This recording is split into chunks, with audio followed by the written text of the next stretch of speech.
غیر مقلد عالم گزرے ہیں ہندوستان میں، نواب صدیق حسن خان قنوجی، بہت بڑے غیر مقلد عالم ہیں، اہل حدیث مولوی۔ ان کی اور مولانا عبدالحی رحمت اللہ علیہ جو احناف کے سرتاج ہے، ان کے درمیان کچھ مخاصمت سی رہی، رقابت رہی، اور ایک دوسرے کے خلاف کتابیں لکھی بڑی، اس سے بہت فائدہ ہوا، علم عام ہو گیا، تحقیقات آ گئی۔ نواب صاحب چونکہ نواب بھوپال بیگم صاحبہ سے نکاح کر کے نواب کہلائے تھے، تو مولانا عبدالحی ان کو خط میں لکھتے تھے، یا صاحب العروج بالفروج،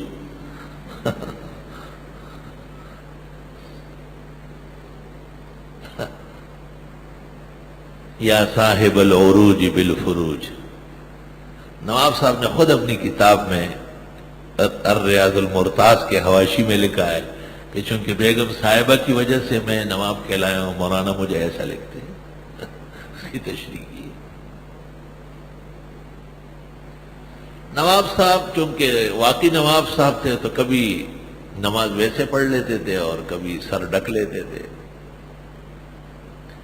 لیکن اتفاق سے ان کے کچھ عزیز قریب مولانا عبدالحی صاحب فرنگی محلی کے محلے میں بھی آباد تھے، کبھی کبھی نواب صاحب وہیں آتے تھے اور پھر مولانا کے ہاں نماز پڑھتے تھے، مولانا عبدالحی صاحب نماز پڑھاتے تھے۔ اس دن باقاعدہ نواب صاحب گھر میں اہتمام کرتے تھے، ململ کا ایک صافہ لے آتے تھے اور سر پہ ڈر، تو کسی شاگرد نے کہا یہاں بہت زیادہ اہتمام ہو رہا ہے، کہا یہاں عبدالحی میرا امام بنتا ہے، وہ حنفی ہے، ان کے ہاں سر ڈھکنے کا اور پگڑی باندھنے کا بڑا اہتمام ہے، جس کو میں امام بناتا ہوں اس کو ایذا نہیں پہنچاؤں گا، اس کا حق ہے کہ میں آرام پہنچ جاؤں، اپنے مزاج کے خلاف باقاعدہ سر ڈھک کے آتا۔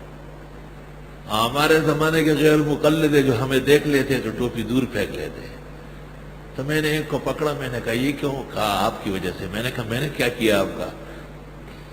تو مجھے کہا بخاری شریف میں ہے کہ ایک شخص نے نماز پڑھتے ہوئے قمیص سامنے دیوار پہ ٹانگ دی تھی، تو میں نے کہا انہوں نے تو قمیص ٹانگ کی تھی اور آپ نے ٹوپی پھینکی، قمیص کی مناسبت شلوار سے ہے، ٹوپی سے نہیں ہے۔